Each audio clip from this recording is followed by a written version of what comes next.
Good evening, all. I hope you're having a very good start to your year and happy new year to you. Very happy new year to you.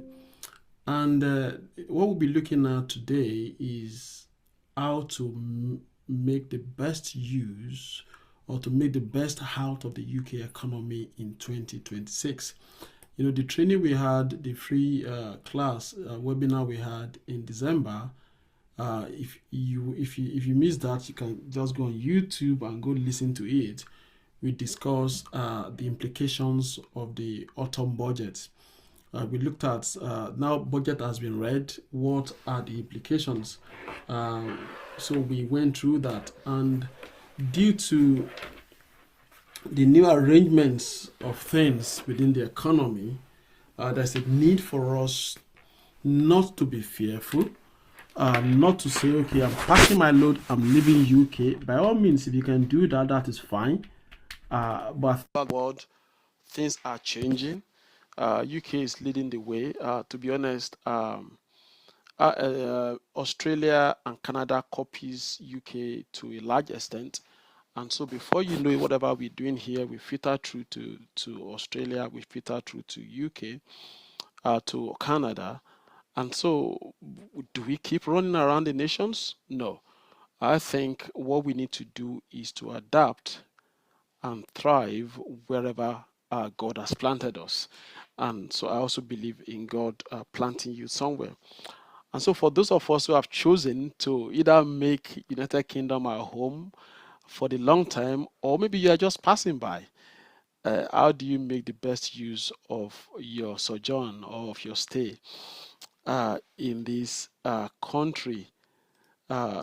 Uh, and then especially economically, which is the area where I specialize in. Uh, and so that is the introduction. That's what we'll be looking at today. And then I hope that at the end of today, you would have gained a few things or be reminded of a few things and be provoked or be encouraged to take action on some of the things I will be talking about today. So let's go on. So I'm going to freestyle today's training. What I mean by freestyle is that uh, I won't be strict with the slides. I will just discuss some of the things that I will be doing, especially because I live in this country. All the things we'll be talking, all the things that was discussed during the last autumn statement is affecting me. So I live here, and so how do we adapt and still thrive in this economy despite all the taxes, increase in taxes, and all of that? How do we make the best of it? And so that's going to be the focus. Like I said, I'm going to freestyle it a little bit. We just talk, and not be strictly going through the slides. And so the first thing that obviously I will be doing, uh, just to put a name to, I'm Tayo Olatimilaya, and I am the lead coach with KWC Global Institute, and so I'll be the coach today. And so the first thing I would be doing, which are the things I will be doing also if for me to adapt to this country, the first thing I want us to look at is how to maximize the tax reliefs that are available to us. That's one thing. And if you are a additional rate taxpayer, it means your tax band is gone above 124, 125,000 in a year. Your income, your taxable income, then you should take interest in what I'm about to say. Even I also fall as a family. I think we both fall into that kind of category, and then we have to devise ways for us to be able to adapt when it comes to what is happening within the UK. So the first thing is to maximize your tax reliefs. There are a lot of tax reliefs out there that either people are not aware of, or they are not taking full um, benefit of those reliefs.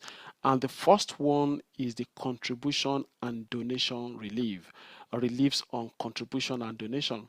And in fact, for myself, I just put in, I think last year, put in for these to be able to recover the release for the last 4 years, because I was determined last year that I wasn't going to leave any money on the table. And so by that I meant I won't leave any money for the government that is meant to come to me, because they are not being kind in taxing me. So why should I leave money that is legally meant for me and leave it for the government to use? So that I will open a new slide to explain this to us. So I titled that slide, "It Pays to Give." That's the first relief I want us to go as soon as possible. Talk to your accountant and recover it. So bring in a slide on that. It said it pays to give. Tax relief, gifted tax relief explained. That's the first thing I'm going to explain tonight before moving on to the other things. And I said this could help you either avoid the 60% tax trap in a way for those who earn above 100,000. And so what is gift aid? Something, if you go to place of worship or if you give to charity, they will ask you, would you like to gift aid your giving in churches, in mosques, or when you give to charities? They will ask you, do you want to gift aid your giving? And a lot of people don't understand what it is. The church will explain, for instance, I go to church, the church will explain that, oh, it will boost the income of the church.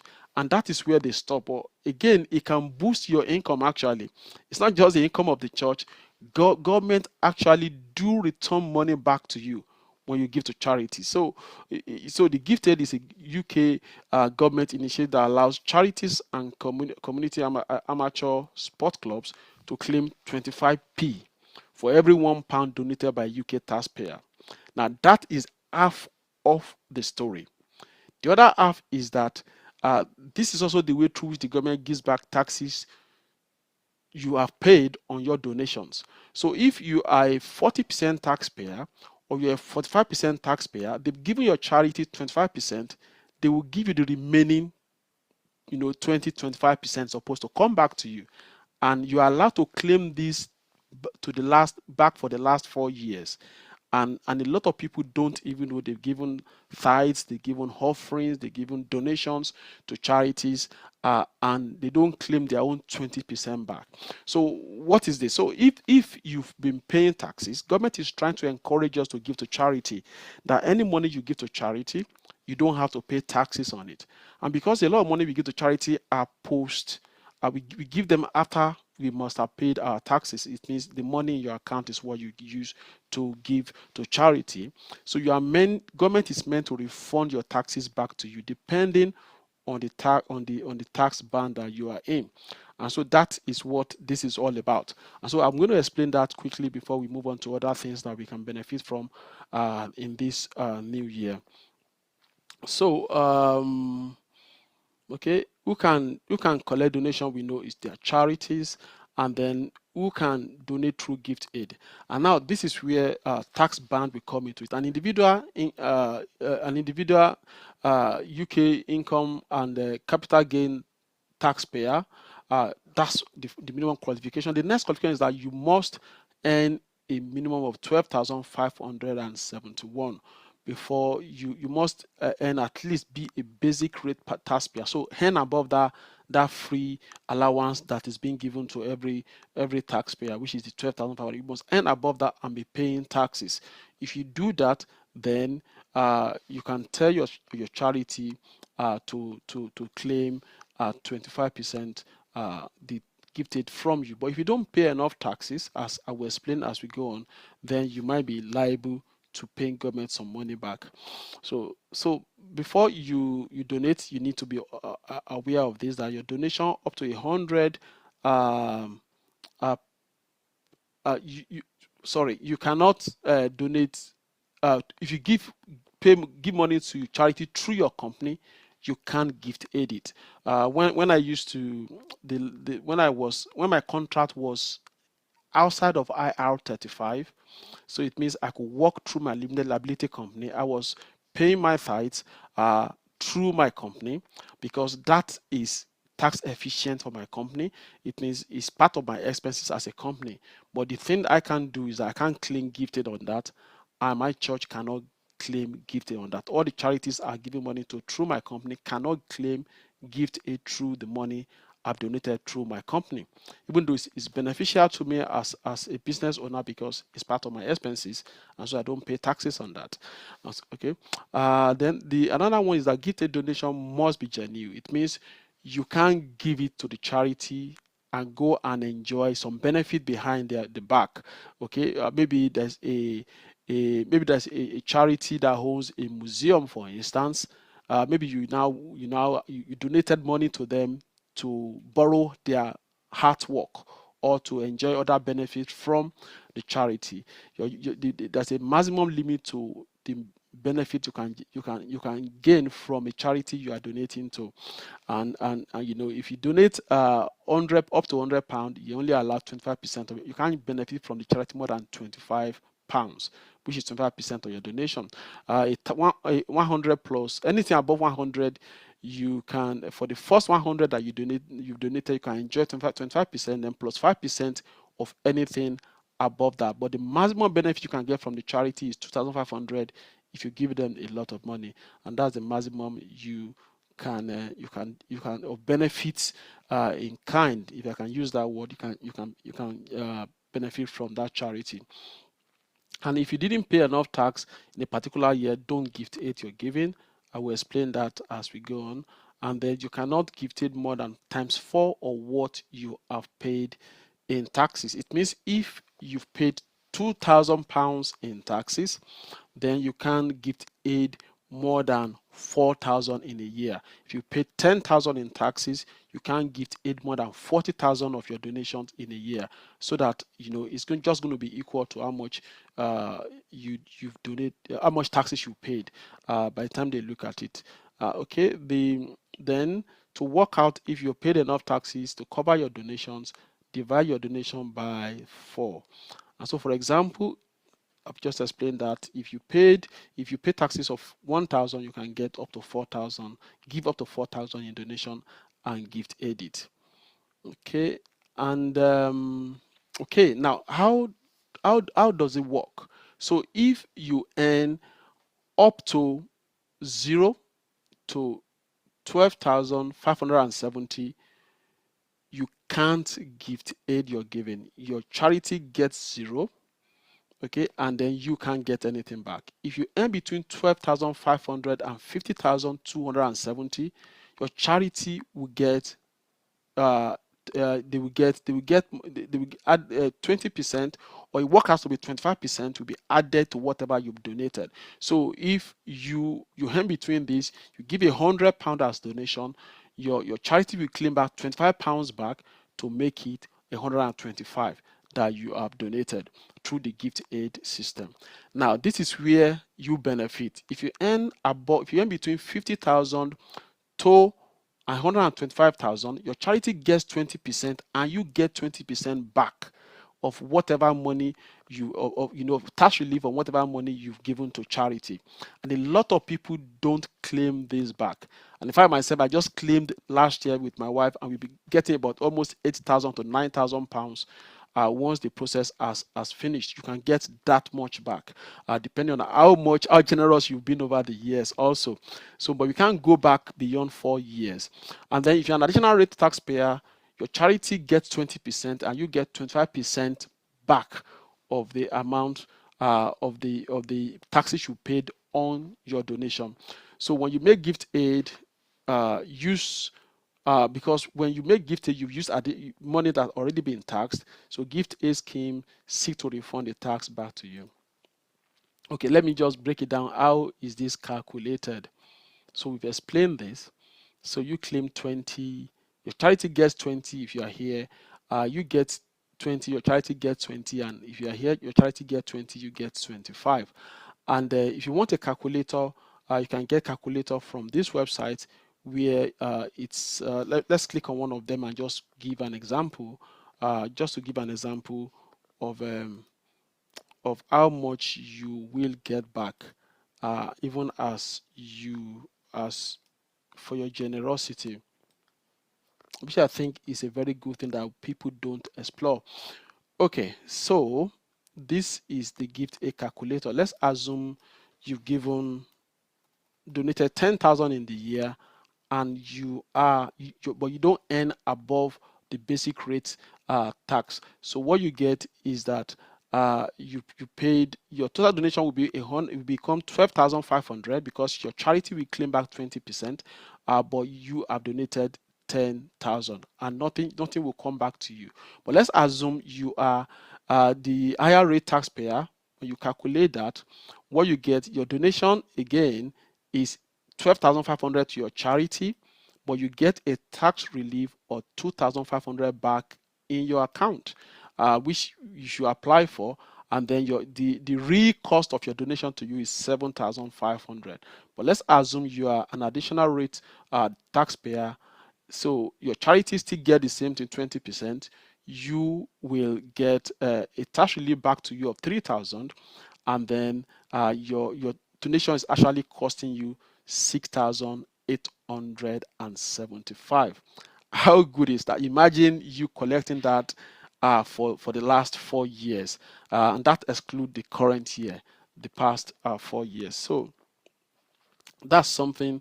That's one thing that we can benefit from right away. Ring up your account. I can't say I was going to collect about 1,000 to do it for me, but I know I'm going to get like 8,000 at the end of the day.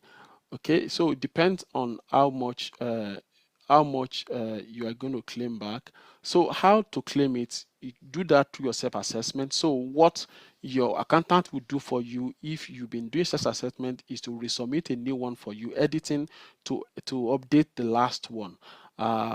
And then if the current year you don't have to edit, so when you are submitting your self-assessment before the end of before January, you are able to put in, that will be maybe January next year, you're able to put in that tax relief and benefit from that.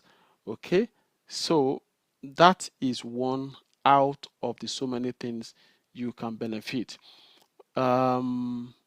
Okay, and then another way to do this is to do payroll giving. And also, what payroll giving will help you to do is one of the ways you can escape the 60% tax trap is for you to do payroll giving. And so you need to ask your HR whether the HR will allow you to do that. So let's assume you are on let's say 110,000 or 112,000. Let's say 110,000 is your income, and then you pay a tithe of maybe £1,000 on a monthly basis, and you are paying these through payroll donation. That automatically brings your income down to 100,000, and so with that you escape the tax relief while being generous. It means the money will be taken from your income even before taking from income before tax is calculated on your money. So you are automatically earning below 110,000 before the tax man. So that's another way for you to do that, apart from claiming back tax relief. So that's one thing. That's the first thing we look at today, making the best of the UK economy. So the first thing is that maximize your tax reliefs. And so the next one is the next one I'm going to talk about, which I think a lot of us will probably impact a lot of us, is investment tax relief. So there's another relief that is given to people who invest in upcoming companies. Okay, these are I will go on the internet and give us example of this particular scheme. So if you there are three of them. One is enterprise investment scheme. So it means if you invest in a company that is at the early stage, and that company qualifies for EIS, which is Enterprise Investment Scheme, if that company qualifies for it, and that company is early stage company, you get 30% of your investment back, up to 1 million, that you can get back in a particular tax year. Because if they are high risk investment, you are allowed to claim your tax back on those investments. Another one is the seed enterprise investment scheme. So let me put them on the screen so that you can see what I'm talking about. Give me a moment and then I'll put this here.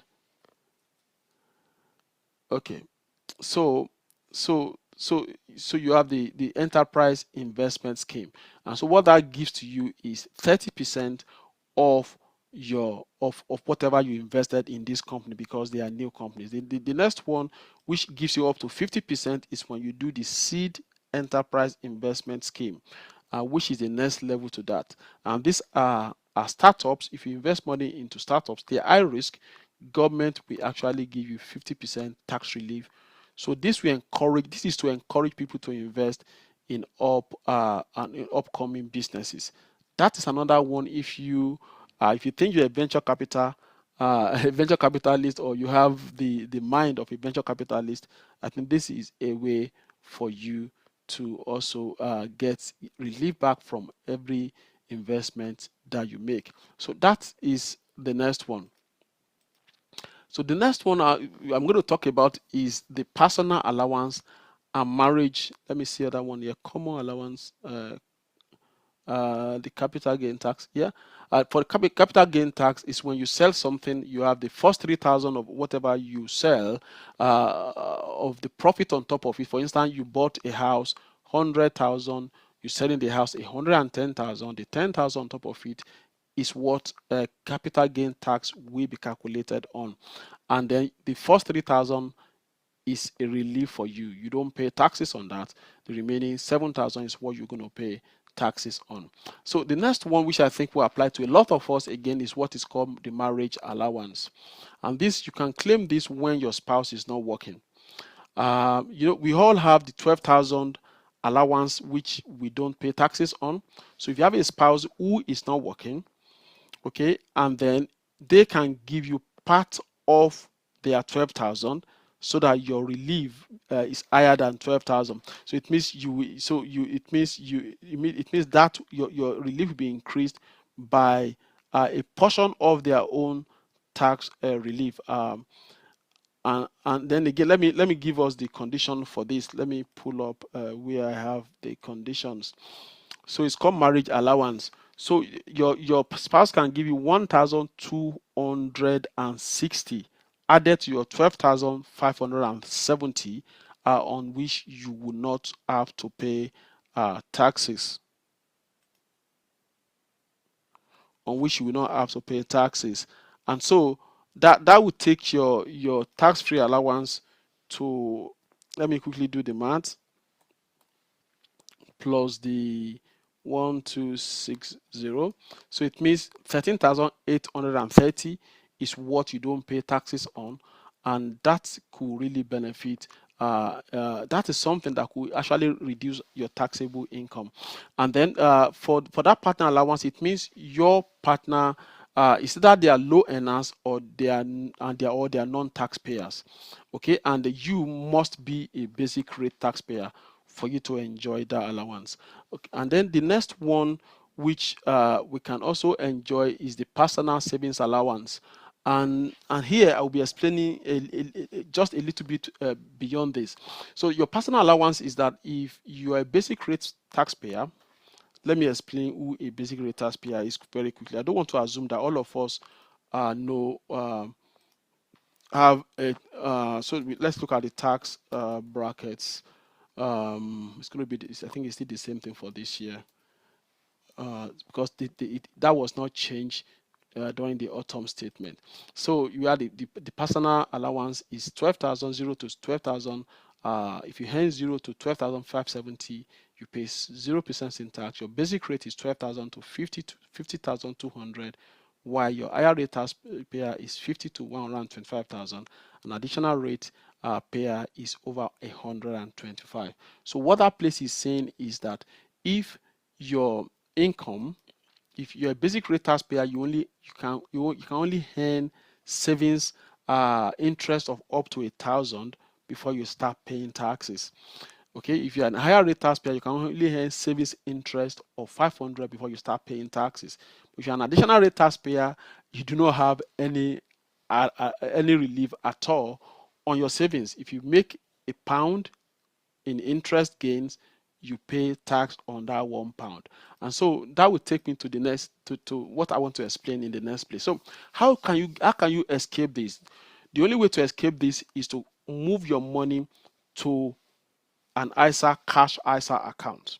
So a lot of people, if you don't want to do stock and share ISA, you must, well, I would say, not say must, for you not to pay this tax, for you not to pay taxes on your savings, there's a need for you to, I suggest that you open a cash ISA account. Like I put here, traditional savings account is outdated.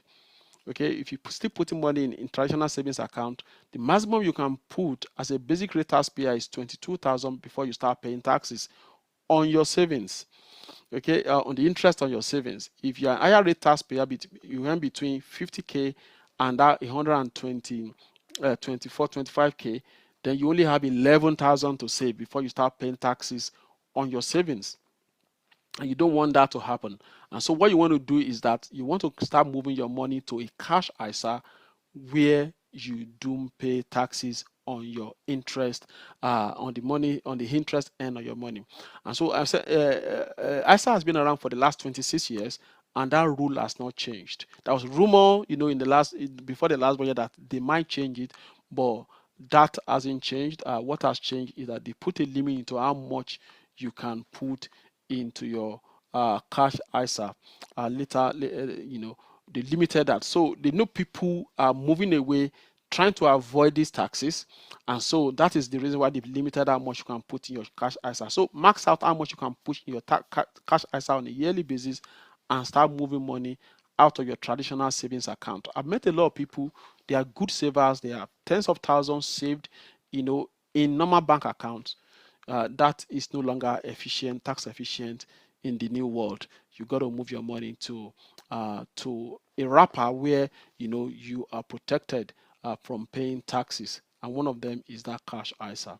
Okay, so for those who are just joining, so what we're looking at is how do we make the best of the current climate in the UK, and that is when it comes to taxes, how do we make the best of it? And one of the things so the first point I'm explaining is that you must maximize the tax relief that are available to you. And the first tax relief I've talked about is on your donation. If you donate money to charity and you earn above 50,000, then you are entitled back at least 20% of the taxes you paid before making that donation, and you can claim up to the last 4 years of this. It could be amount to thousands of pounds for you. I've gone through the slides, so I won't go back on that. And then we've talked about the marriage allowance, and then we're talking about your savings allowance also. So ISA is the next thing to do for us to adapt and thrive in the current economy. The next thing you need to claim back is your pension contribution relief. What is this? So when you make contribution on pension, and this is your private pension, your SIP. So this is not your workplace pension. This is your SIP pension. So what is SIP pension? SIP pension is is when you open a pension account outside of your workplace pension, and you fund this money with money you've already paid taxes on. So if you have a pension that the money going into it is money that you pay taxes on, then you are allowed to have a relief. I'm going to put up a page down that will explain that better to us.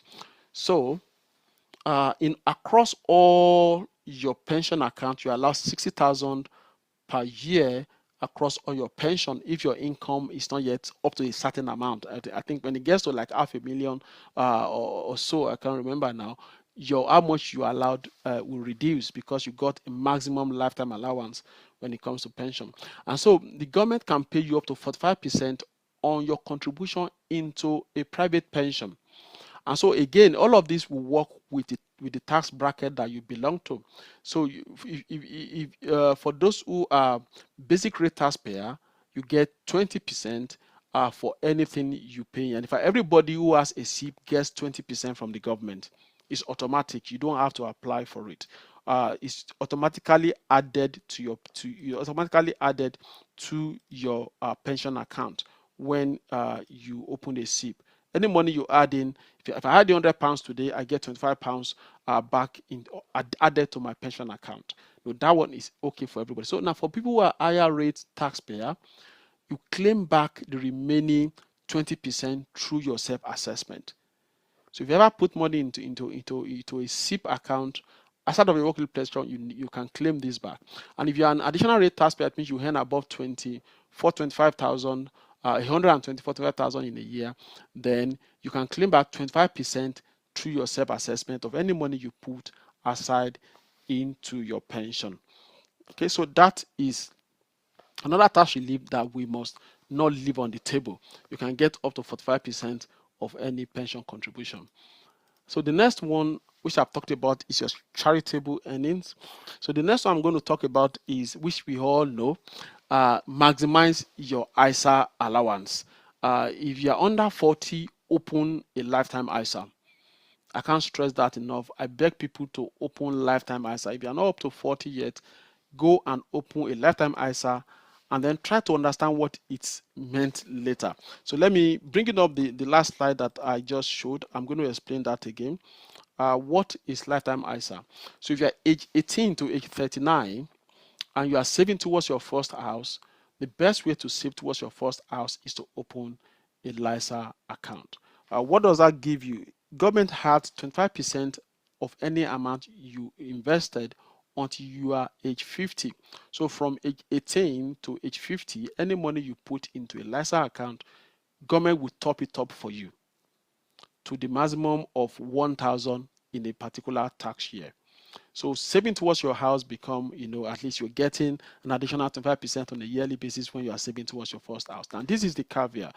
If you don't buy your first house with it, or you already have a first house, if you already have a first house and you're still under 40, you can still open a lifetime ISA, but it becomes your retirement account.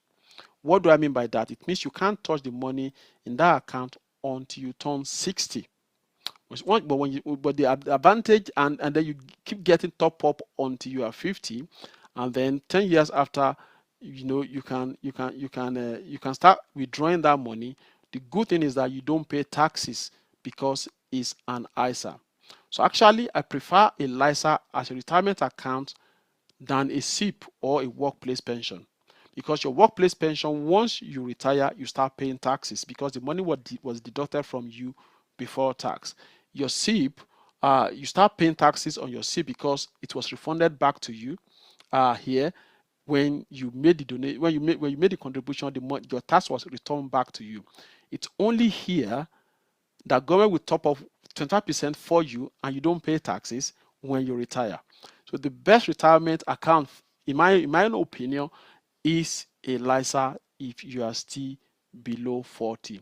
Now, you can withdraw the money before you are 60, but you'll be penalized. You give government back 25% or whatever you withdraw. That is the penalty if you want to withdraw the money before you are 60. So if you want to make a LISA your retirement account, I think you are very much welcome because of this additional 25% you get from the government and the fact that you don't pay taxes once you retire. And so still talking about the allowance, the ISA allowance, the remaining 16,000 can go into your normal ISA. And if you're already over 40, you have an allowance of 20,000 you can put into your ISA, and you don't have to pay taxes on that. Okay, so that's another one I've just covered, so I'm going to minimize that. So that is another allowance that you must take care of this year. A lot of these things will help you to avoid the 60% tax trap if you are if you're already above that. Like I said, payroll given can help you to do that. Salary sacrifice, which I'm going to get to, can also help you to do that. So we discussed this before getting to this page. Actually, anything you sell where you have capital gains tax, you have an allowance of 3,000, on which the first 3,000 of that gains you don't have to pay taxes on it. Your primary home is not inclusive because you don't pay capital gain tax on your primary home. If you sell it and you are moving to another primary home, you do not pay capital gain tax on your home, no matter how much the home has appreciated. Okay, which is the 100% private residence relief if you do sell your private residence. Okay, I think, yeah, we've discussed this also. I think this the enterprise allowance, if you are someone who is not risk averse and you don't mind investing in startups, when you invest in enterprise in a company that is enterprise investment scheme certified, you can get back 30% in tax relief of any money you invest in a startup.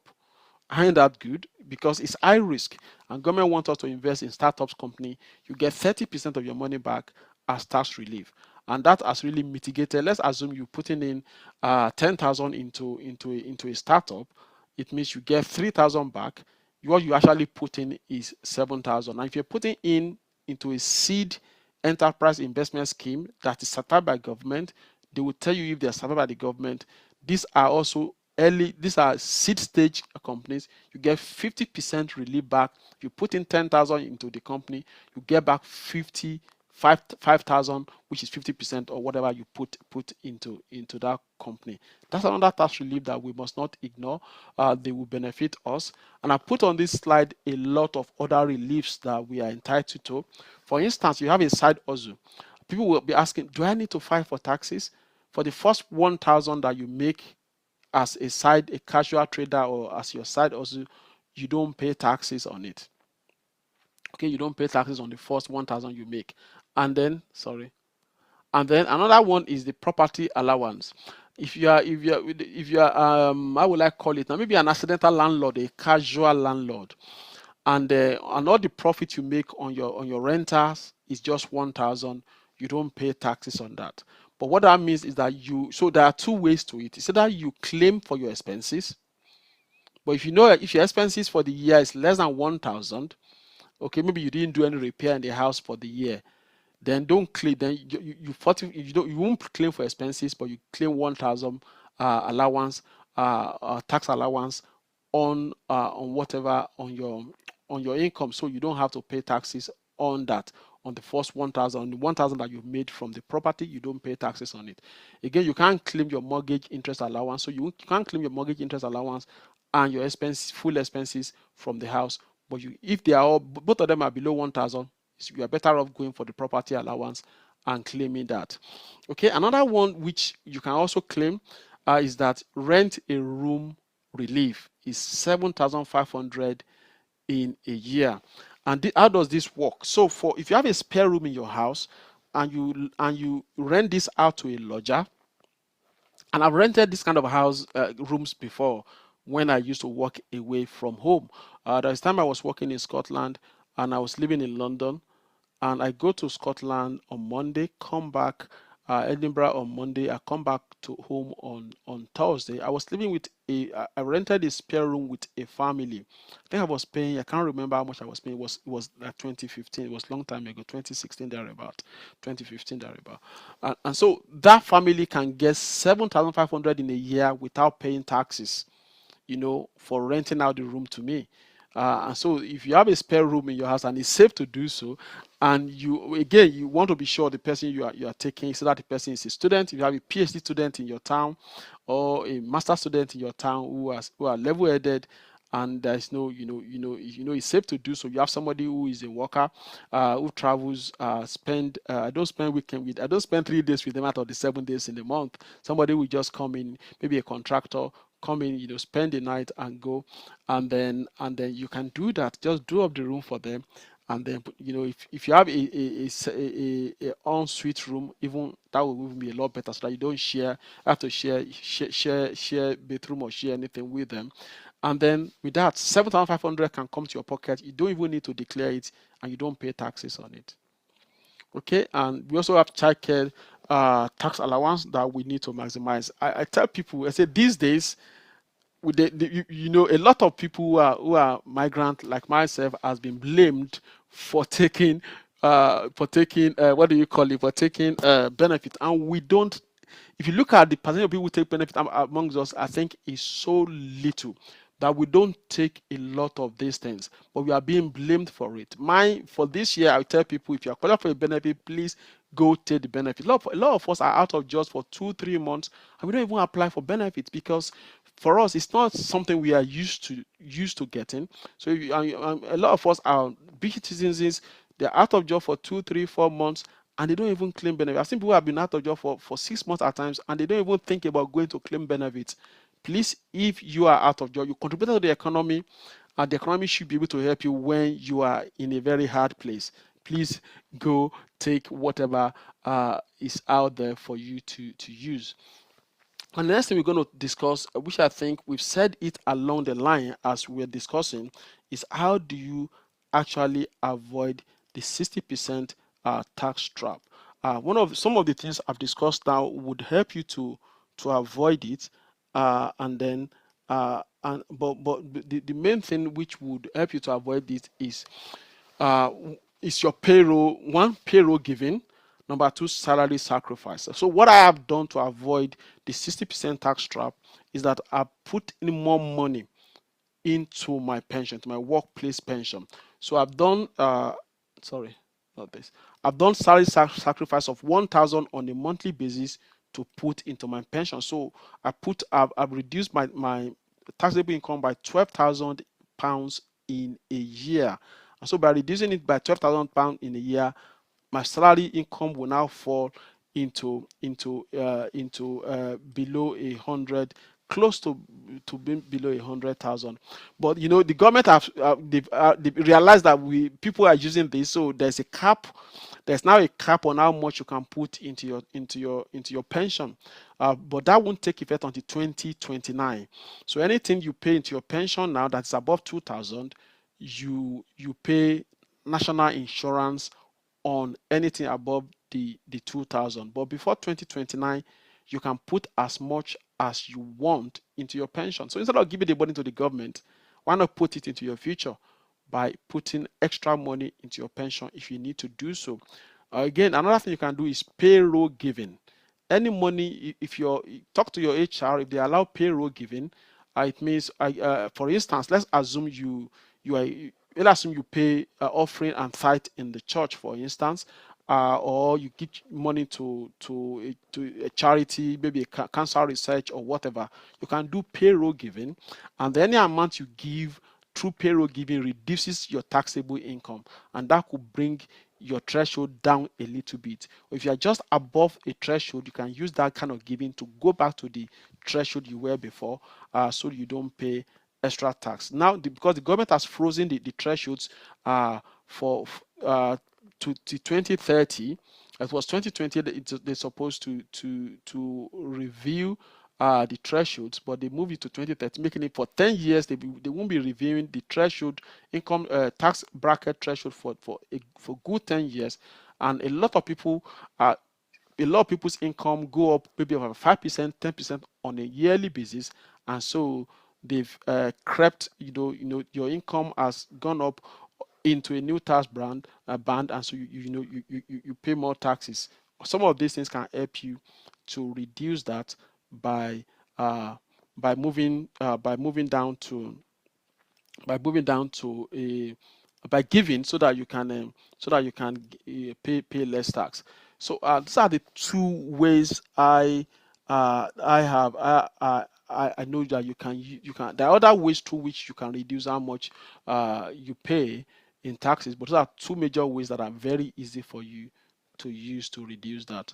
Okay, what are the other things we want to benefit from this year, that's for us to adapt? Like I said, you can't keep running around from one country to the other. Before you know it, Canada is going to put up their own taxes. Australia are going to put up their own taxes. Two of these two countries, they look up to UK for a lot of things.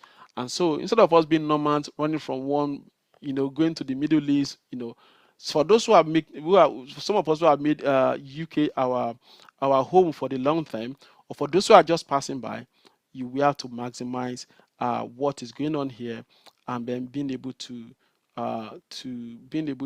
make the best of the economy even while we are here. So the next thing which we also need, which I'll be talking about, is that remain diversified. Now, when I talk about remaining diversified, is that you should remain diversified. So when I talk about being diversified, is that when it comes to property, the property investment is dying out gradually, unless you are into Airbnb, the Airbnb or bookings, the pay per night. Let me use the word pay per night type, which is part of the investment. If you are a traditional landlord that buy a house, you rent it out, either an apartment or a house, you rent it out to as a normal on a monthly for monthly income. The government has done in such a way that they've taken away almost all your income. I look at my property income, and I look at how much taxes I have to pay, especially for those in my personal name, and it's no longer rewarding to be a landlord. So even why we can't totally ignore investment in property because of capital gains, which will be taxed later. You need to remain diversified. Put some money in real estate. Put some money in stock. In stock investment, and that would help you to remain diversified. And another area of diversification is looking beyond the UK. Okay, if UK would be taxing everything you do, when you're buying the property, you pay land tax, you pay stamp duty, which has been increased. When you rent out the house, you even councils now are asking for you to pay what is called selective licenses. Two of my properties now are in councils where I have to pay what is called selective license for me to be a landlord in that particular local council, and it's over £1,000 you have to pay or every 4 years. It sounds like little, but it could be a lot when mortgage is taking up almost all the rent you are getting, repairs and a mortgage, and the mortgage is taking up almost all the rent you are getting. So it's a lot. They get that, then you pay taxes based on your income band from the income you are getting. Interest on your loan used to be an expense if you have it on your personal name, but now you can't even remove all the interest you paid on your mortgage as an expense. You can't do that anymore if you have the mortgage on your personal name. You can only do that if the mortgage is in the company name. And so because of that, because of other rules coming in, where new rules are coming in now that will give tenants a lot of rights, where they can stay in your house without having to pay rent, and without a strong justification. You can't just evict them until a particular period of time. All of that because of that, the rental business is not that lucrative. And so staying diversified means you have to look at investing in stocks. You have to look at how you can invest in stock, invest outside of the country, invest in other economies where you can still benefit. And the next thing I'm going to talk about is that explore tax efficient opportunities. And this will take me back to talking about ISAs, you putting money into ISAs. So I will quickly talk about that now, and then I will move on from it. So back to this table. You got the opportunity to put money to invest in a tax efficient manner into stocks and shares. And in fact, it seems as if government is encouraging people to put more money into stocks and shares by reducing how much money you can put into your cash ISA. So out of your 20,000 allowance, you want to maximize that by putting your money into ISA. So I'm going to just go deeper into stock and shares investing now, as a way of diversifying your portfolio and as a way of looking for tax efficient way to invest. So like I've said, one of it is LISA. The other one which I'm going to focus on is for people who are above 18, which is also an ISA, but I call it maybe a senior ISA. You got the junior ISA, then for people who are under 18. You got the LISA for people who are 18 to 39. You got the ISA, the normal ISA, or you can call it senior ISA, for people who are over 18. Now, if you are over 18, you can have both LISA and ISA at the same time. So what does this mean? Now, I'm going to take us through actually stock and share ISA. Now, these are platforms through which you can do your investment. And I will give us a bit of education tonight on how to invest tax efficiently. I call it smart investing, and that's using your ISA allowance to do so. These are platforms through which we can invest in. And a lot of us are not strangers to this platform. You probably have installed the app on your phone, but how much are you putting money into it? Okay, how much do you understand how to build a portfolio? So let's just do a little bit of that. Okay, the ones that are push stars on are where you can open your LISA. Those are the ones that offer LISA, and the cheapest now as we speak is trading 212 for you to be able to open your ISA. But if you want junior ISA for your children, you might need to go to HL or Agris Lansdowne to be able to do that tax in a very tax efficient manner. If you want to open, I think I got a slide for that. Let me just go there. For those who are outside of the country, if you're on the call, these are where you can, in Nigeria especially, these are companies you can open your investment with. There is no ISA in Nigeria, but these new companies will allow you to buy stocks from America, to buy Microsoft, Google, and other foreign stock and be invested in dollars, while these other big asset management companies will allow you to buy what I will call more or less like an ETF. You can buy ETFs. You can do money, what is called money markets investment, where you invest the money is invested in the money market, like treasury bills, like bonds, government bonds, and the rest of it. You can open accounts with them and then invest. And then for those of us who are here in the UK, I've compared some of the big investing platforms here. Like I said, Trin 212 is commission free, account fee free, dividend free reinvestment, and then they have fractional shares. Of course, when you're converting currency from pounds to dollar, you're from pounds to euro, you pay a percentage for the currency foreign exchange fee there, which they all charge anyway. But why this is the best is the fact that there are no account fee, no commission, and the fact that they have fractional shares. And a lot of us know what fractional shares is that the fact that you can buy a little bit of a particular company. Let me look at what the market is showing us today. Let me just give us a practical example of what I'm talking about.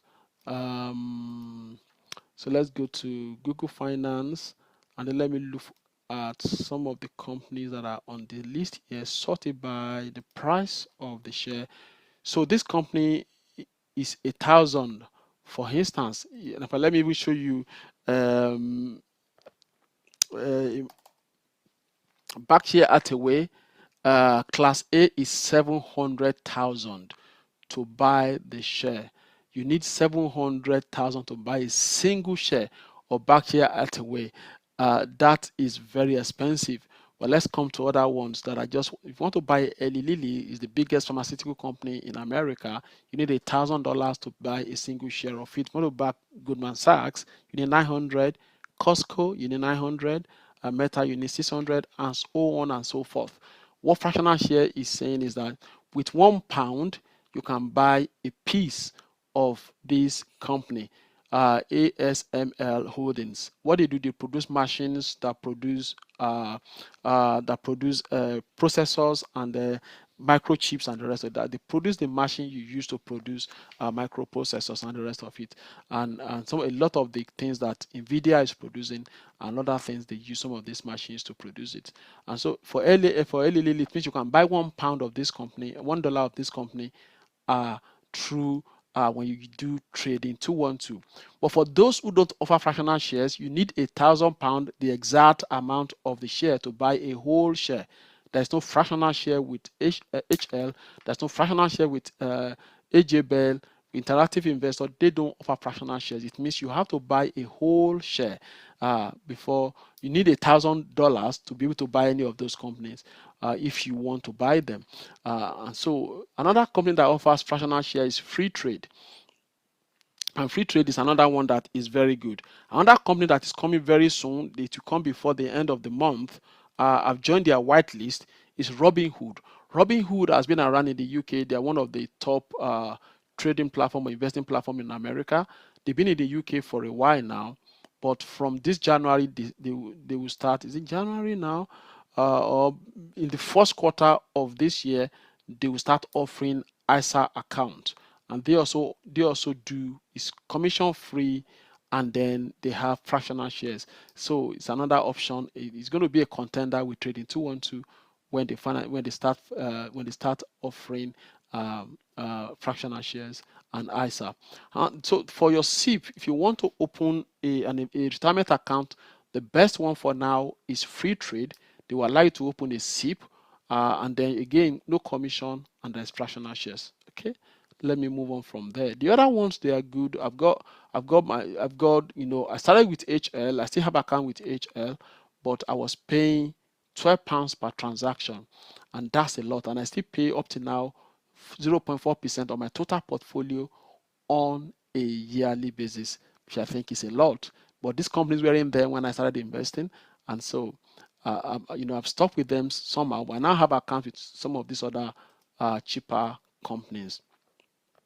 Okay, talking about, sorry, that's not the conclusion.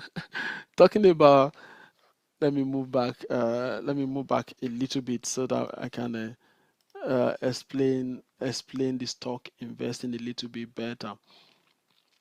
And so I'm just going to look at for us some of the returns that is possible when it comes to stock investing.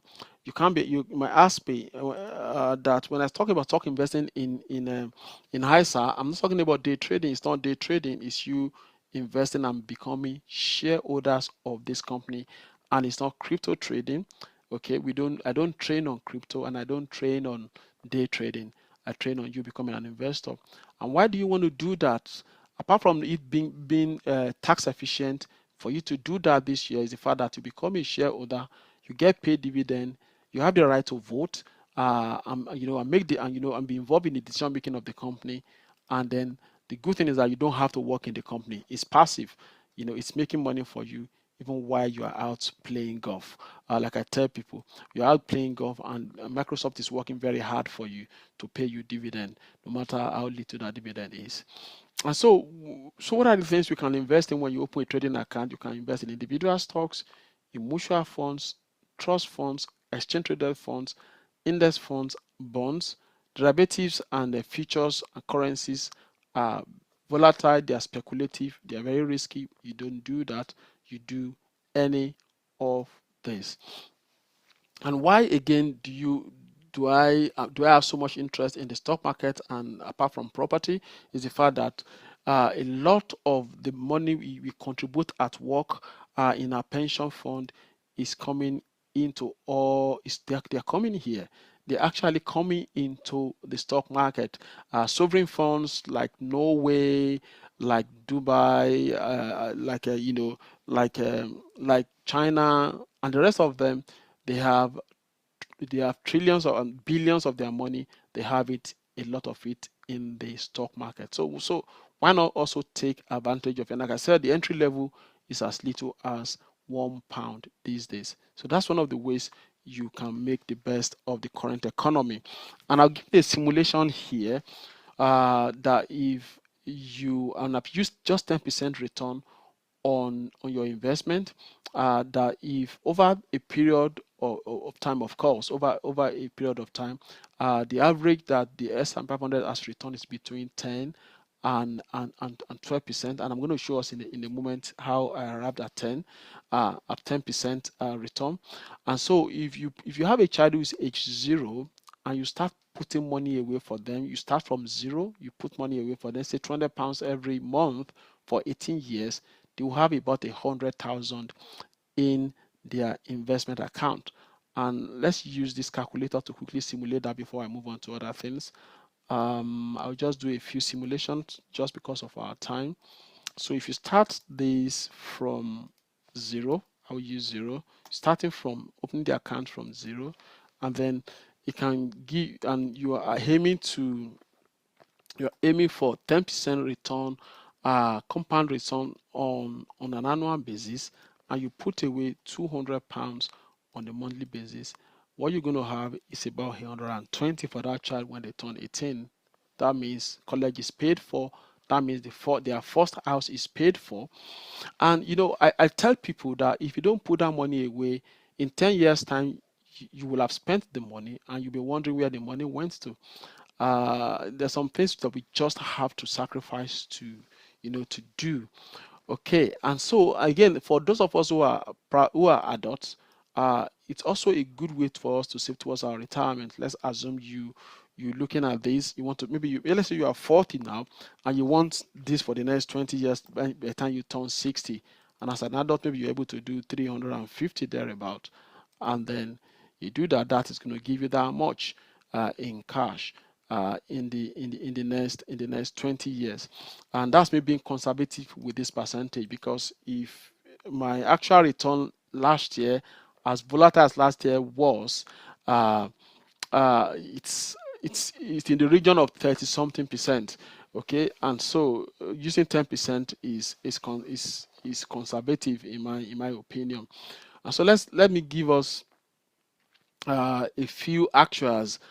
These numbers must have changed right now, but using this particular website, we know what return. They have data to show us what the return of some of this company has been the last 10 years. So what I'm trying to simulate here is that if you put away, let's say you invested 5,000 into a particular company, you are in the chat. You can give me companies. If you are not at work, you're able to type. Just give me example of one or two companies that if I give you 5,000 and say, okay, select a company to invest in, which company would you invest in?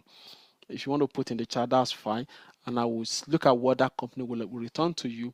It would have returned to you in the last 10 years. So what's the name of the stock? So let me just quickly, let me put one here. A popular one is Tesla. Not all of us will buy it, but will buy the shares. But let's assume that was what you bought. And this okay. Let me pick on another calculator. This calculator is bad. Let's use this other one. Okay, it's loading. So I said Tesla, for instance, and then this one is saying, okay, let's say 5,000. And then let's look at the last. So this is the last 10 years already programmed in there. That will have become 148,000. And this is an annual return of 40% on the average every year. 40% on your money, and you'll have turned your 5,000 to 148,000. But let's look for one that probably won't give you that much. Let's look for Coca-Cola. For instance, it won't give you that much. KO is the ticker. KO is the ticker for Coca-Cola.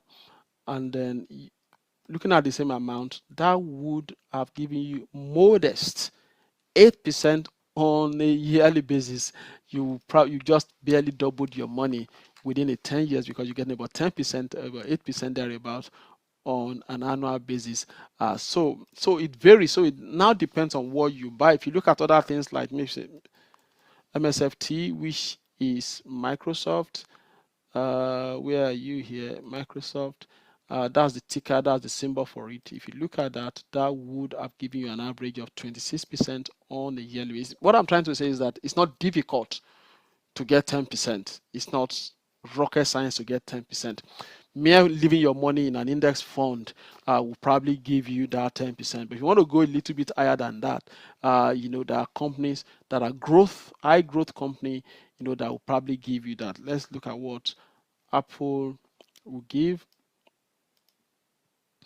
Apple will have given you 27.8% on that money on a yearly basis. You'll have turned your 5,000 into 58,000. So meaning that to get a 10% return is not that difficult. And I tell people that history is on your side. I'm going to move on from that. There are companies that will have given you, Nvidia will have blown you, giving you profit that will blow you out of the waters. Let's just, for the fun of it, check what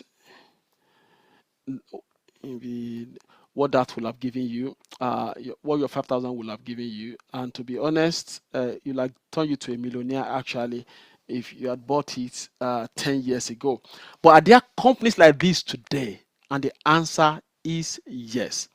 At least I've managed to have about over 1,000% with Nvidia, if not 2,000% with Nvidia. So it's not like some that I've not experienced. So it is very much possible. That company that will give you this today, yes, very much so. If I look at a new company, which is okay, sorry, so Palantir is it's a company that will have given you, if you put in 5,000, and in fact it's not up to 10 years. This is from just 2021, so that's not up to 10 years from this will give from 2021 to date, which is about, let's say, let's give it 5 years or 6 years, or let's give it that. You'll have turned your 5,000 into 90,000 at about 73% return on an annual basis for the last 5 years, because they went public in about 2021 there, about 2020, the end of October 2022 or 2020 thereabout. So there are still companies that will give you that much if you do your study. Currently, companies that are into storage, that are into storage, are making a lot of killing, like Seagate. We used to know Seagate to be hard driving in our computer when we were growing up. But if you look at Seagate, SanDisk, Western Digital, these are all benefiting from AI right now. In the last 1 year, they've done 800%, 200%, you know, you know, 280% in the last 1 year. Why? Because the there's high demand for memory chips for AI. Okay, and also we know that other people are benefiting from AI in the last few years. Will they continue to benefit? I think the answer is yes. People are still building infrastructure for AI in a very massive way. Okay, so achieving 10% on compound interest on a yearly basis is not that difficult if you understand if you understand how to select companies. So if looking at the big markets, S&P 500 is a way you judge the global market, especially because it contains 503 companies in America. Actually makes up the S&P 500. If you look at last 2025 was about 18%, so that is not here yet. I will add it later. Was it about 18%? If you look at the last 15 years thereabout, it's only 2 years that the S&P 500 has been negative, and that was 2022 due to inflation. I can't remember what caused the 2018 negative return on S&P 500. Why you see on CNN that is all gloom and doom and whatever, the actual return is very impressive. So in the last 15 years, it's been a compound, it's been an annual mean of 15% per annum that you get if you invested in the index, in the S&P 500 index. And for Nasdaq, it's going to be 22% on a yearly basis. And so what are you waiting for? So, and I've seen people, I've trained quite a number of people, and then some people do it half-heartedly. They're putting away £50, £100 on a monthly basis. So it might be what they have. Okay, I'm not judging them, but do it with, if you want to do it with the whole of your heart, because don't do it afraid. That's what I'm trying to say. Don't do it afraid. Don't do it like, okay, let me test. Like somebody who's trying to test the water, you put in you put in the tip of your you put in a bit of your toe into it. Then you put it, no, go all in. I think the history is on your side. If you look at the trajectory of things, like I tell people, despite all the noise in the news, what's happening, recession, Ebola, Brexit, coronavirus, inflation, all of that, you can see that the S&P 500 chart is moving up. So this is a 35 years chart of S&P 500. Okay, and the one I was showing us before, you can see that in the entire history of S&P 500, about almost almost 90, it's going to be 98 years this year. It has returned 11.8%, for 98 years. So what is that saying? History is on your side. For Nasdaq, since the early 80s, it's returned 18.7% on a yearly basis. So do not observe the wind. If you observe the wind, you will not sow. Okay, so coming back to this 35 years record of S&P 500, you can see the major events in the year. They seem to happen almost 10 years apart. 2000 dot-com bubble, 2008 financial crisis with the banking. We saw prime banking lending for real estate, and then from 2008 to coronavirus 2020, and then there was a sharp drop in the market. Then there's a return. You could imagine if you were in the market investing this year, for 10 years there was no major disruption, and then 2022, the aftermath of coronavirus, there was supply chain crisis that led to inflation, too much money in the economy due to coronavirus. Government was pumping money all over the world, printing money all over the world, and so there was inflation in 2022. That came down, and then Trump came in. Early last year, and he was tariffing every country. That came down, but now everything has recovered back. If I should show you where that index is now, another tool you can use is Yahoo Finance. Yahoo. These are free charts you can use to see what's going on. And if I look at US market, okay, is that US? Okay, US. If you look at S&P 500. I hope I'm not clicking on FTSE. If you look at S&P 500, if you look at advanced charts, and then if you look at it over a period of a long-term period, you'll be able to see where it is right now. Let's go for monthly. Monthly is the okay. Let's try out monthly. You can see that despite all the ups and downs, you can see over a long period of time, you can see where it is now. In the last, this is this is a monthly chart, and so this is January this year. So you can see that it's gone far beyond the 2022 inflation, and this is when Trump, February, March of last year, when Trump was fermenting trouble, and it's gone a lot above that now. And so that is the current situation of things when it comes to investing. So don't doing nothing is or procrastinating is riskier than making informed investment decision. So let's make informed investment decision, and then it will pay off. Okay. So that's I think those are the things I have to discuss with us today. And so if I could do a quick recap to adapt and thrive in the UK in 2026, the first thing you need to look at is maximize your tax relief opportunities. And I've mentioned quite a number of them. I will upload this video for those who probably joined us a little bit late. I will upload this video to YouTube. You can listen to it again.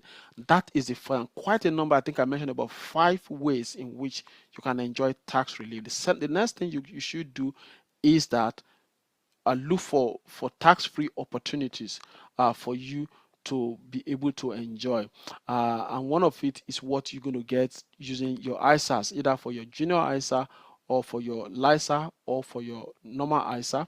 And another thing is that diversification. Don't just stay in stock and shares. Do a bit of real estate. Go out of the UK, do your due diligence, go out of the UK and invest in a place where you will not be taxed a ham and a leg.